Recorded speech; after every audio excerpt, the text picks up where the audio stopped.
Filipino is spoken in the Philippines and is a standard form of the Tagalog language. With 45 million native speakers, the majority of those are in the Philippines. Filipino is part of the Austronesian language family, which speakers of Proto-Austronesian were most likely traced back to Taiwan before spreading out from northern Luzon in Philippines to as far as Hawaii and later Madagascar in Africa. Two main branches developed from Proto-Austronesian, Formosan and Malayo-Polynesian. Old Tagalog evolved out of the Proto-Philippine language from the Austronesian peoples who settled in the Philippines around 22,000 BCE. The exact origins of the Tagalog peoples and their language are relatively obscure.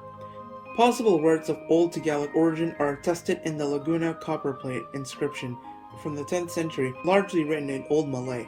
Old Tagalog had its own writing script, called the Babayan script. Babayan was an abugida, meaning diacritics were attached to base consonants that represented vowels. Prior to the 16th century, Malay was the main lingua franca of Southeastern Asia for trade and religion, and also influenced the arising language of Philippines. As an Austronesian language itself, Malay also influenced Tagalog in vocabulary, with not only cognate vocabulary, but also lots of loanwords. In 1521, the Spanish entered Philippines and became a colony to the Spanish, while its reign over Latin America was beginning. When Mexico became independent in 1821, Spain itself took over control of the country. Up to 33% of Spanish vocabulary entered Filipino languages. Later in 1898, the US took control of Philippines, and as a result, English is the second official language after Filipino. Because of this, many English words are also present in Filipino languages. Tagalog was declared as the official language of the Philippines in 1897, which is a combination of Taga, meaning native or from, and Ilog, meaning river.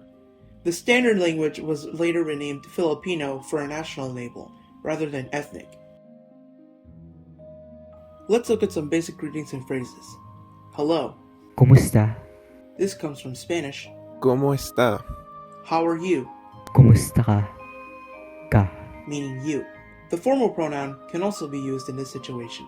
Kumusta kayo? The respectful particle Po. can also be used in this context as well. Good morning. Magandang umaga. The first word is a combination of Magandang. meaning beautiful or wonderful plus Nang. a connector to the noun. Good afternoon. Magandang hapon. Good noon. Magandang tanghali. Good day. Magandang araw. Good evening or good night. Magandang gabi. Excuse me. Padaan. Padaan po. You can also hear excuse me, or excuse me po. And to say thank you, Salamat. this is an Arabic loanword via Malay. Pronunciation. Most sounds are similar to English, but the following sounds are noteworthy. Nya, for example, Banyaga. spelled Ny or Niy. Sh, like in, Siya. meaning he, she, or it. Yes, the pronoun can be all three of those, which is spelled sy, sh, or siy. Nga, like in, Nang. this is a grammatical focus marker. And a glottal stop, like in the word for yes. Oo. You could also say Opo. in this context as well. Cha, for example, Tiyanak. meaning goblin, spelled ty, tiy, ch, or ts. Also, note that ts can also be pronounced as ta. Ja, for example, Medyas. meaning sock, spelled diy, dy, or j. And also, j can sometimes be pronounced ha. Also, this word Medyas. is one of many Spanish loanwords. We'll come back to those later. The vowel sounds aren't actually too hard. Generally speaking, one vowel equals one sound, but some variation can take place depending on the context around the word. There's also an element of phonemic stress accent. Many words have different meanings based on the stress pattern of the word. For example, this word, Baba. meaning chin, and Baba. meaning descend in the imperative. Word order. Let's take a look at a sentence meaning, you go to school every day. Araw-araw kang pumapasok sa paaralan.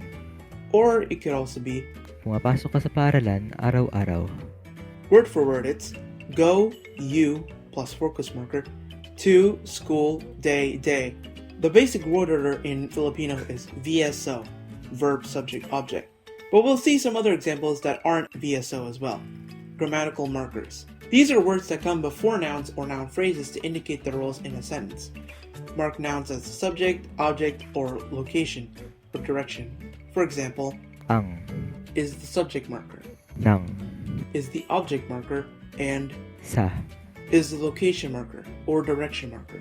These markers are also used for grammatical focus as well, which is a way to emphasize the important part or important parts of the sentence.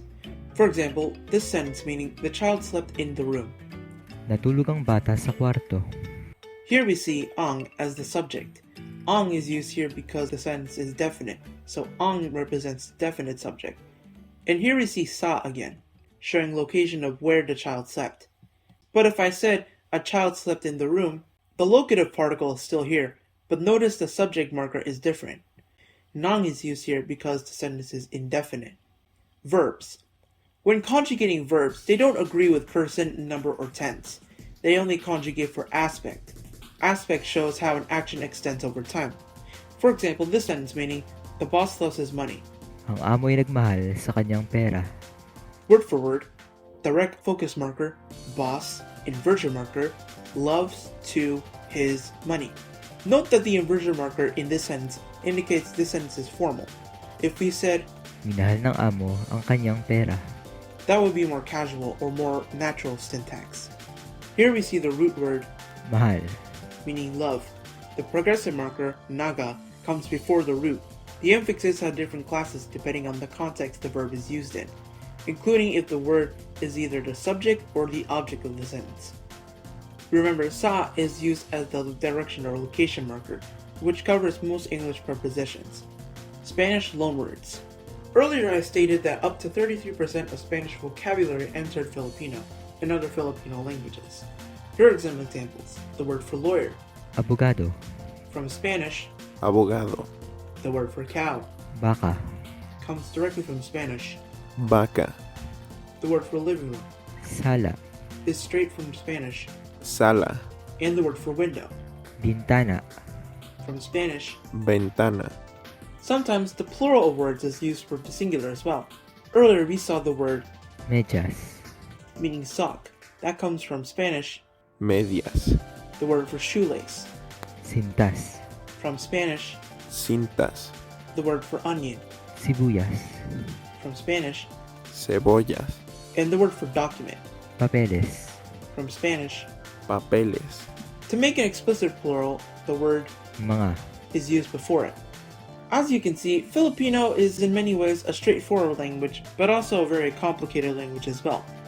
Orthographically and pronunciation-wise, they're relatively easy for English speakers, besides the glottal stop and stress accent being the hardest. Grammatically speaking, it's relatively harder than English, for example, verbs conjugating for aspect.